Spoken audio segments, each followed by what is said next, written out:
bonsoir messieurs dames, ou rebonsoir si vous débarquez d'une autre vidéo.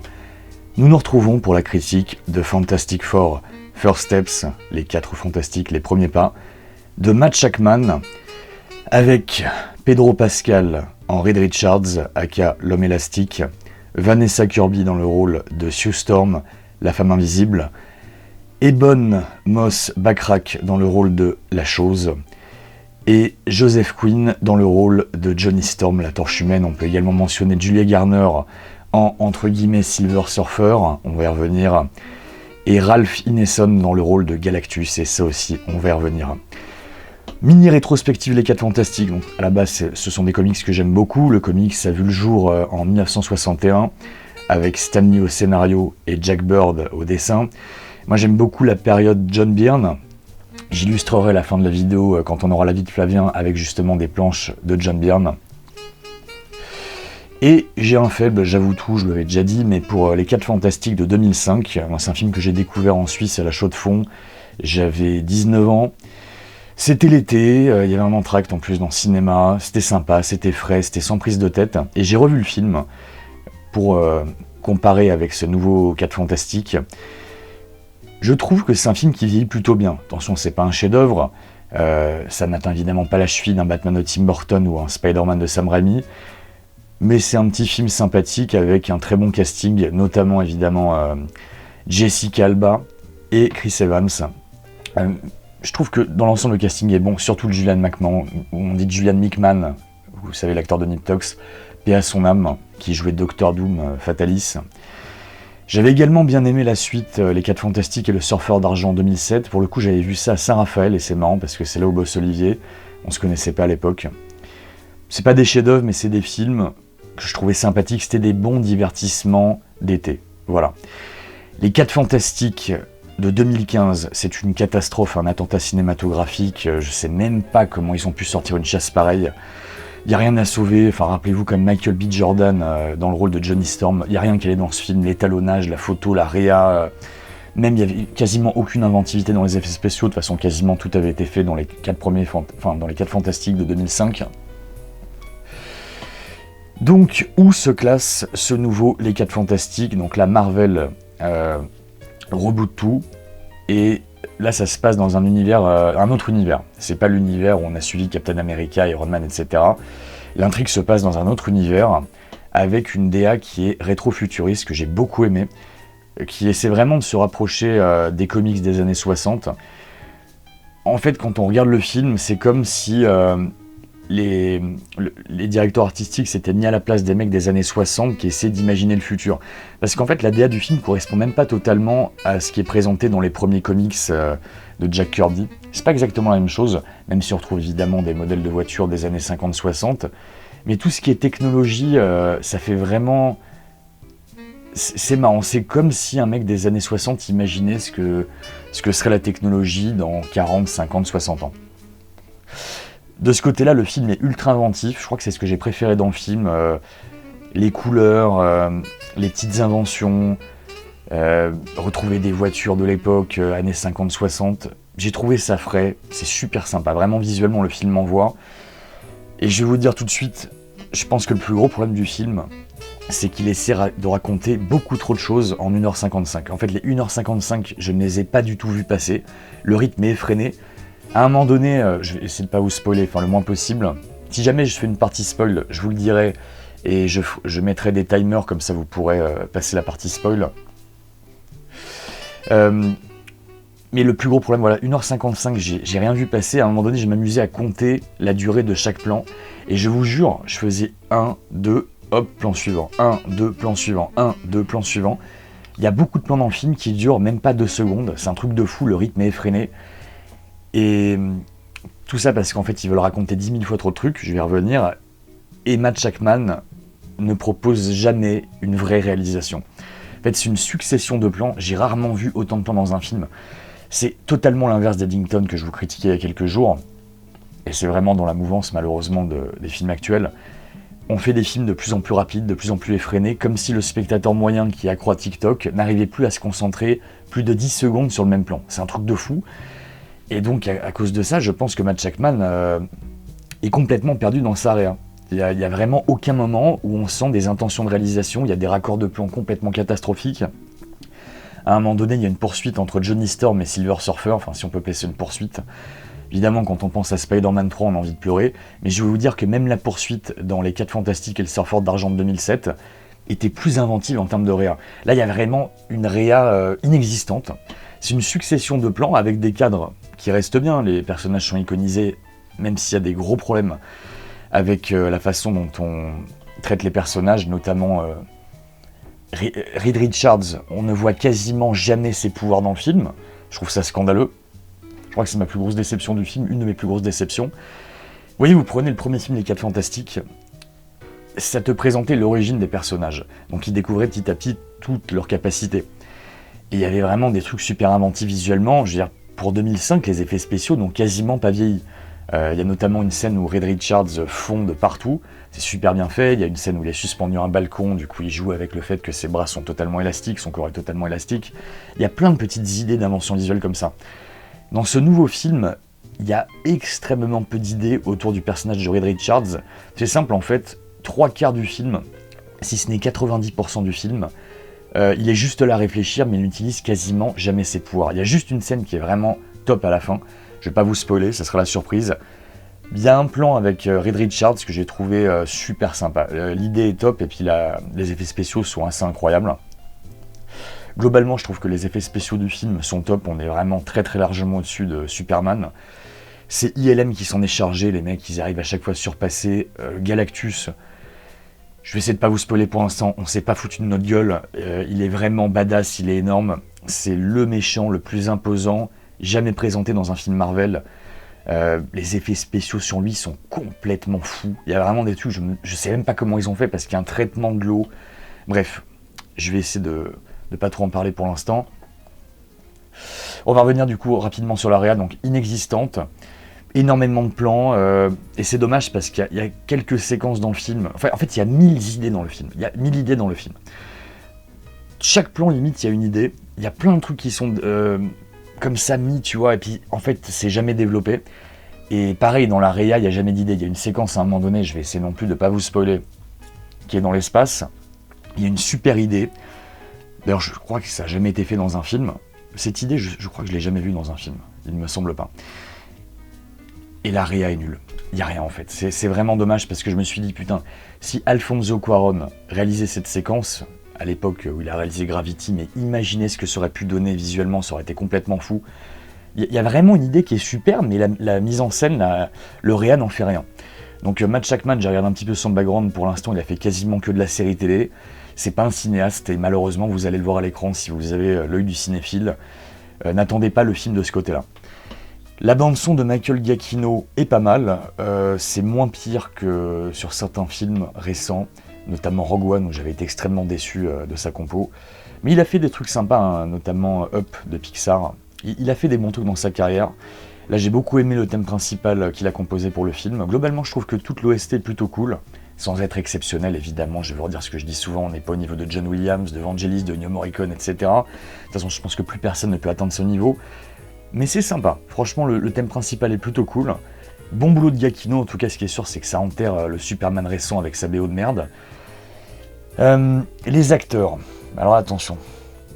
Pedro Pascal carton rouge, je suis désolé, je l'ai bien aimé dans Eddington, peut-être parce qu'on ne le voyait pas beaucoup.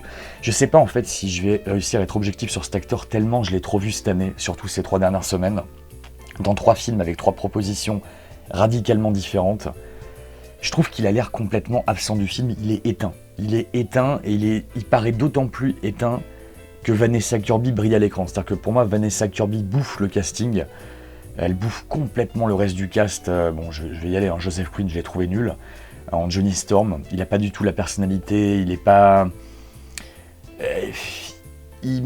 Normalement, c'est un gros dragueur, le personnage de Johnny Storm, c'est un personnage qui est flamboyant, comme son pouvoir. Je sais pas, Joseph Quinn, pareil, aucun charisme, n'incarne pas le personnage. Je trouve que sa gueule passe pas bien à l'écran. Pas fan du tout, Pedro Pascal complètement à l'ouest, mais vraiment pendant tout le film, je me suis dit, mais mon Dieu, quoi. Alors je sais pas s'il était tellement suremployé qu'il est crevé, ou s'il a vraiment été dirigé comme ça, je sais pas, mais j'ai pas du tout aimé sa prestation. Vanessa Kirby, par contre, exceptionnelle, celle qui tient tout le film. Et ils ont fait du personnage de Sue Storm définitivement le personnage le plus puissant des 4 Fantastiques. De toute façon, c'est déjà le cas dans le comics, hein, c'est vraiment le personnage qui a le plus de potentiel. C'est qu'en gros, pour ceux qui connaissent pas du tout l'univers, donc vous avez la Chose, bon lui c'est une espèce de colosse, un petit peu l'équivalent de Hulk. L'homme élastique, dont les pouvoirs sont d'avoir un corps qui est totalement élastique. Bon, c'est vrai qu'il y a une incarnation Ultimatride qui est overpétée, mais la version de base, on va dire qu'il n'est pas hyper fort. Par contre, il est extrêmement intelligent. Et vous avez Johnny Storm, qui lui est assez fort, mais Sue Storm, sa sœur, elle a un potentiel extrêmement élevé. Donc à la fois, elle peut devenir invisible, transformer tous les objets autour d'elle, les rendre invisibles. Un pouvoir de lévitation, mais également, elle peut envoyer des vagues de choc avec des pouvoirs psychiques, et son potentiel est colossal, et là dans le film il montre son potentiel, sans vous en dire trop. C'est autre chose que le Superman de James Gunn, là vraiment on sent que Marvel ils en ont rien à foutre de foutre des persos overcheatés, j'ai plutôt bien aimé. Mais c'est surtout la prestation de Vanessa Kirby que j'ai adoré, vraiment elle est hyper charismatique, la façon dont elle regarde Pedro Pascal et les personnages en général, dont elle regarde son enfant, etc. Grosse prestation, vraiment. J'ai beaucoup aimé. Elle sauve le casting, vraiment, parce que... Enfin, l'équipe de base, je trouve qu'elle sauve cette équipe. C'est... Parce que vraiment, Pedro Pascal, encore une fois, c'est très compliqué. Bref. Parlons brièvement de Silver Surfer. Écoutez, c'est pas Silver Surfer. J'ai cru qu'ils allaient... je sais pas, nous expliquer qu'il y avait un autre Silver Surfer, et que là, c'était genre sa femme. Mais non, en fait, il remplace vraiment le personnage qui est normalement un mec par une femme. Alors, il le justifie par un truc qui est complètement con, c'est que Johnny Storm va tomber amoureux de cette Silver Surfer.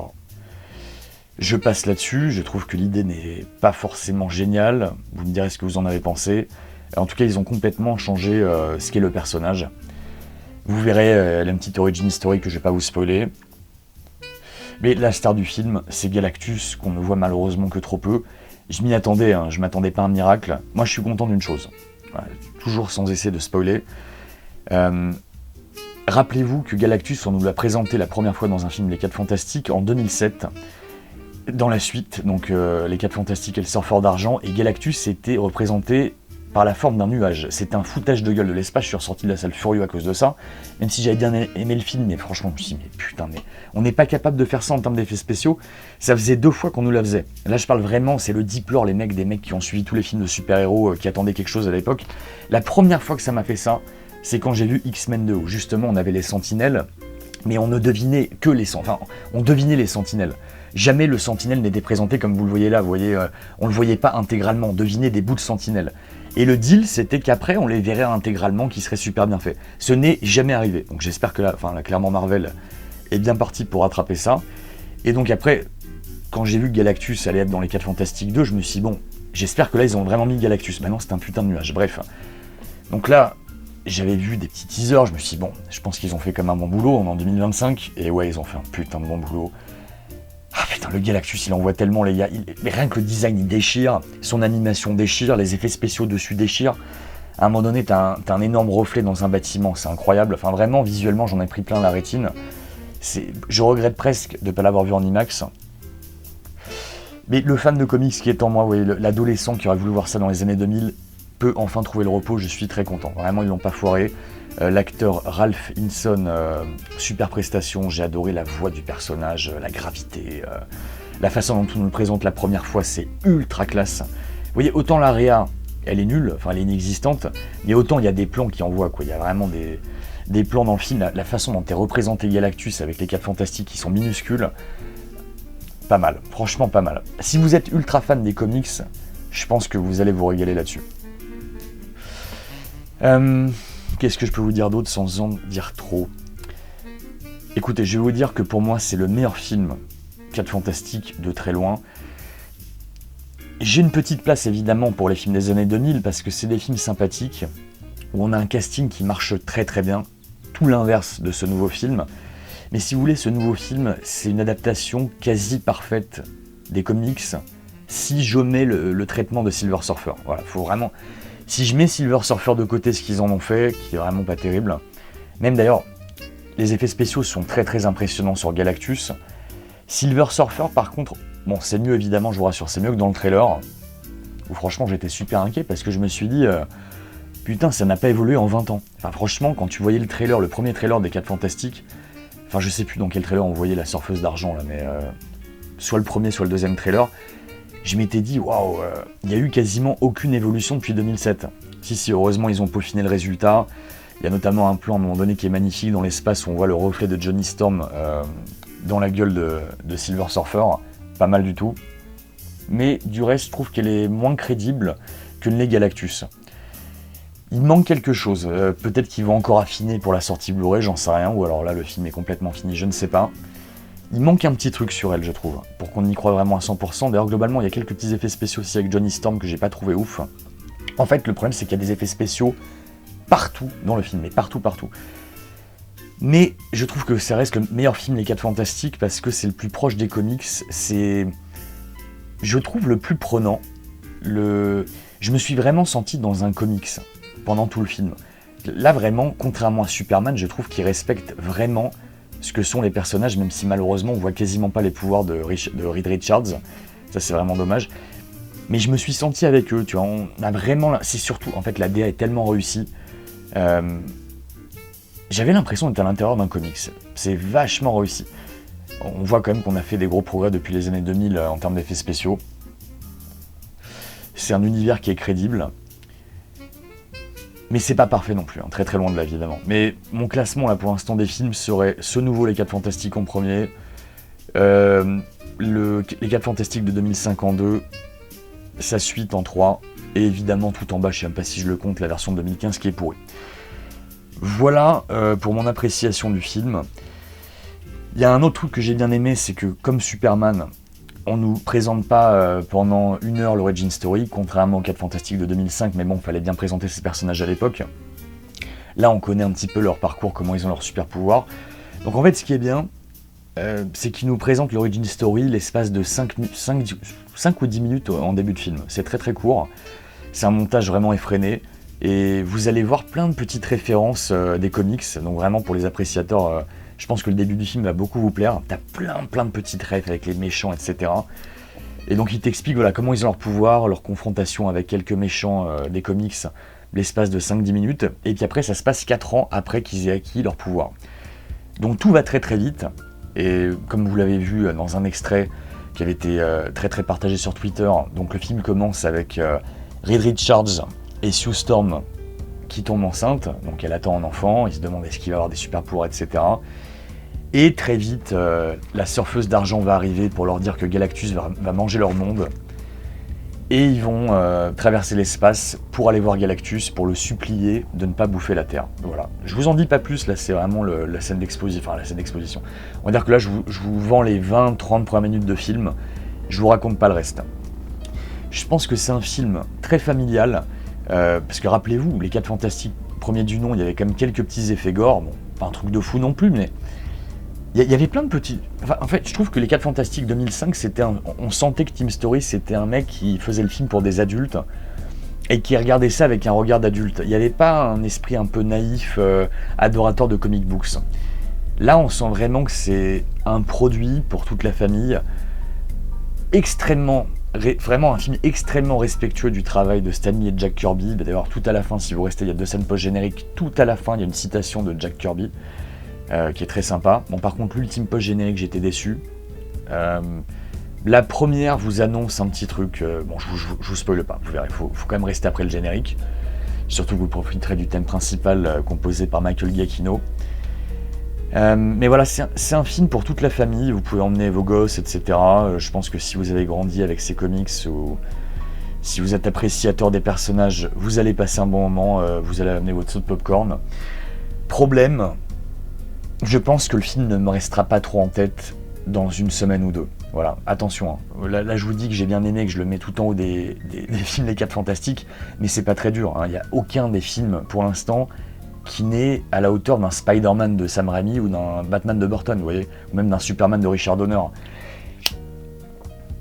C'est juste que là, en fait, le niveau des films de super-héros est tellement bas que je le juge comme tel. C'est-à-dire qu'en fait, les films Marvel, pour moi, ça fait 15 ans que c'est de la merde. Le seul que je sauve de tous les films Marvel, attention, je les ai pas tous vus. J'ai pas vu les récents, là, parce qu'en fait, si vous voulez, je crois que j'ai arrêté après Black Panther, ou non, Doctor Strange 2. Voilà, Doctor Strange 2, je m'étais dit, j'irai plus jamais voir un Marvel. Bon, là, il se trouve que j'aime bien les personnages des 4 Fantastiques, donc je me suis dit, allez, pourquoi pas. Je vais faire un effort, mais voilà, je m'étais arrêté à Doctor Strange 2, qui était une bouse cosmique pour moi.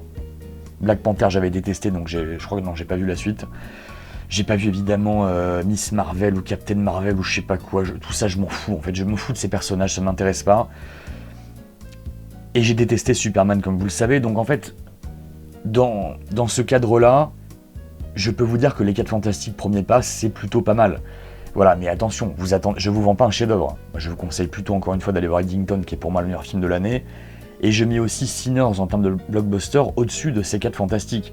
Là, tu sens que c'est vraiment le gros blockbuster familial, le gros hamburger pour toute la famille, mais qui est honnête du reste. C'est-à-dire qu'il n'y a pas de mensonge sur la marchandise, c'est vraiment le gros spectacle. C'est pour ceux qui voulaient voir un Galactus crédible, qui veut en prendre plein la gueule.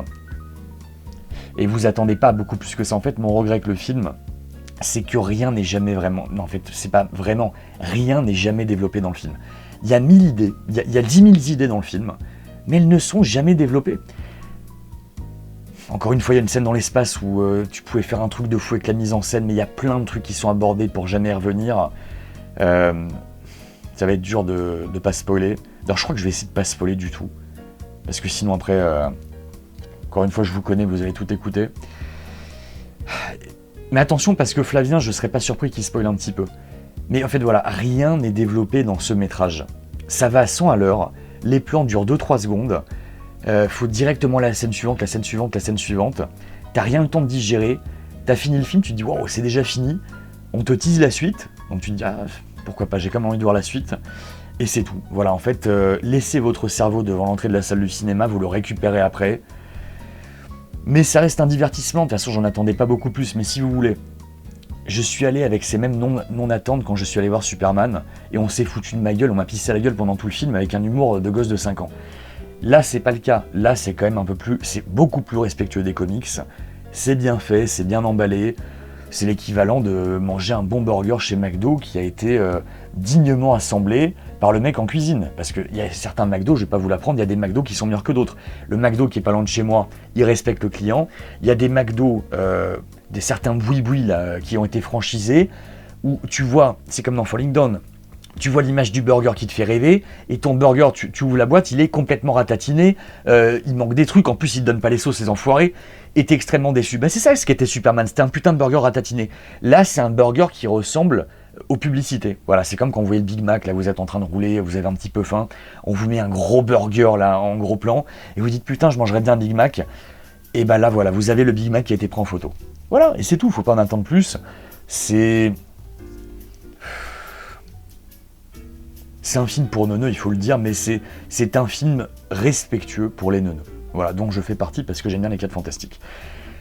Voilà, je pense que j'ai à peu près synthétisé mon avis. Je garderai toujours une petite place quand même pour les 4 Fantastiques de 2005, parce que la chaude fond, une séance particulière en Suisse, c'était sympa. Mais on va le dire clairement, c'est le meilleur film des 4 Fantastiques, mais c'est pas non plus un chef-d'œuvre.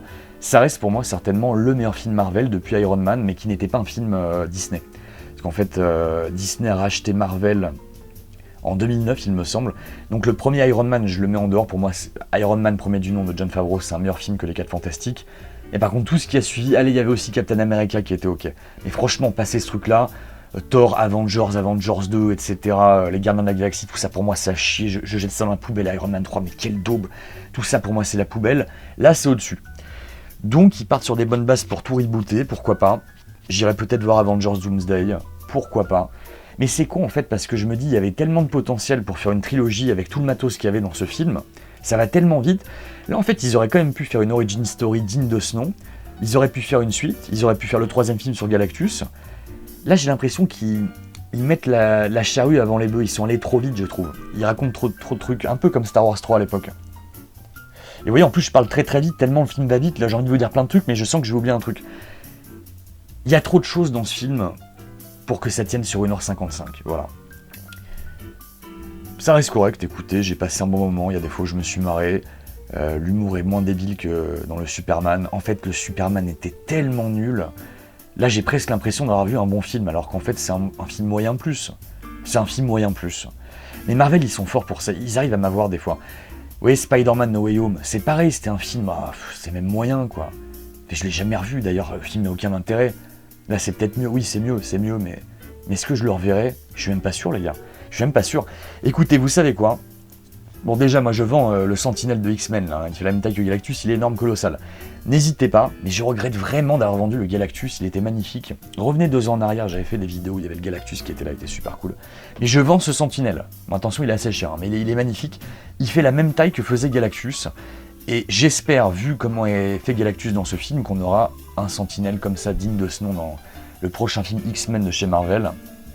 Bref, donc je vends ce Sentinelle, et on va écouter Flavien pour digérer tout ça, sur fond de planche dessiné par John Byrne. Voilà, et peut-être que je vous mettrai un peu de Jack Kirby aussi. Voilà pour mon avis, messieurs, dames. Bonsoir DG, bonsoir la France. C'est avec très peu de plaisir que je me permets ce soir de vous donner mon avis sur les 4 Fantastiques. N'en ayant en soi plus rien à faire du MCU, je me suis déplacé en salle juste pour pouvoir voir le trailer d'Avatar 3 sur grand écran. Et je n'ai pas eu le trailer d'Avatar 3, ce qui va pas aider à apprécier le film qui suit. Alors je vais pas y aller par 4 chemins parce que je me suis promis de pas passer plus de 3 minutes sur ce film. Déjà pour paniquer le watch time de la superbe critique de DG, j'en suis sûr. Et ensuite parce que le film mérite pas plus, j'ai trouvé ça vraiment à chier. C'est le 3e Marvel que je vois cette année. Alors pour vous donner un ordre d'idée, j'ai trouvé ça moins bien que Thunderbolts et mieux que Captain America, sachant que je trouve les 3 films vraiment très nuls. Je n'y trouve aucun plaisir de cinéma.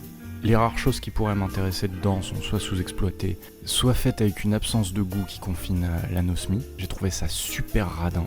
C'est le film de super-héros le moins généreux que j'ai vu depuis très longtemps. Et quand même, quand tu fais les 4 Fantastiques, t'as envie de voir les pouvoirs, t'as envie de voir les interactions. Vous ne les aurez pas vraiment. Il y a 2 scènes d'action dans le film. Une au milieu, qui est de très loin la meilleure scène du film. Une grosse poursuite à l'intérieur d'un trou de verre qui se mélange avec un accouchement cosmique, où il y a à la fois de l'idée, un petit peu d'émotion, et tout simplement le plaisir de voir une aventure extraordinaire.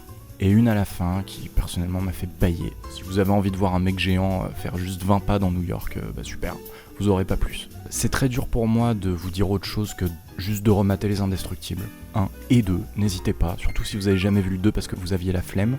Il est 100 fois plus généreux, intéressant et profond que ce 4 Fantastiques qui n'a de fantastique que le nom. Si vous avez honte de Reed Richards et de ses pouvoirs, ne l'adaptez pas. Si vous ne savez pas quoi faire de Ben Grimm, ne l'adaptez pas. Et ça vaut pour tous les personnages du film, qui sont fins comme du papier. Et je crois que c'est la première fois de ma vie où je vois un film avec une menace cosmique où on ne ressent absolument aucune menace et aucun côté cosmique. C'est fort.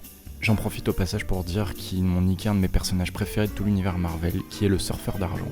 Il passe à côté de l'aspect philosophique et noble de Norinrad pour en faire un personnage expédié qui disparaît du film à volonté et qui font revenir quand ils ont besoin de mettre un petit peu de sous à l'écran. C'est le moment pour conseiller à ceux qui s'intéressent au personnage de lire la superbe BD Le Silver Surfer Parabole de Stanley et Moebius. C'est pour ça que je déteste parler des trucs que j'aime pas, parce que c'est très très difficile de trouver des choses à sauver. La majorité du film, ça reste quand même des personnages qui discutent dans des décors marrons. Il y a un petit effort sur le côté 60s, Hanna-Barbera, des décors et de l'univers, mais en vérité ça dure 5 minutes parce que le reste du film pourrait se passer dans notre monde à nous, ça changerait absolument rien. Vu que la majorité des scènes, c'est Sue Storm et Reed Richards qui discutent des mêmes dilemmes et de la même chose dans les mêmes décors marrons avec les mêmes chants contre chants, pendant 2 heures. Et mention spéciale pour la musique de Michael Giacchino, qui se situe entre Les Indestructibles justement et ce qu'il a pu faire sur Tomorrowland, et qui pour le coup drive le film, ce que le reste n'arrive pas à faire. Et voilà, c'est tout pour moi, ça fait 3 minutes, n'allez pas voir ce téléfilm de merde. Eh bien merci beaucoup Flavien, Flavien a été très très dur sur le film. Écoutez, moi je suis pas complètement d'accord avec son avis, même si je pense qu'il a raison sur tous les arguments qu'il emploie. Mais j'ai passé un bon moment, voilà. Qu'est-ce que ça dit de moi, je ne sais pas. Donc vous verrez, est-ce que vous êtes plutôt team Flavien, est-ce que vous êtes plutôt team DG, je sais pas, je vais pas vous encourager à aller voir le film fera déjà beaucoup trop d'argent pour ce que c'est. Allez voir Eddington, voilà, et allez voir la critique d'Eddington, où on développe, allez voir le live sur Eddington qu'on avait fait avec Flavien. S'il y a un film à voir cet été au cinéma, et qui va pas rester longtemps à l'affiche, c'est Eddington, vous le savez très bien. Et oui, on vous a bien eu, tout ça c'était un prétexte évidemment pour vous vendre Eddington de Ari Aster, qui est un excellent film, et regardez aussi Beau is Afraid pendant que vous y êtes. Merci beaucoup de nous avoir suivis, messieurs, dames. On vous souhaite une très bonne soirée. Ciao!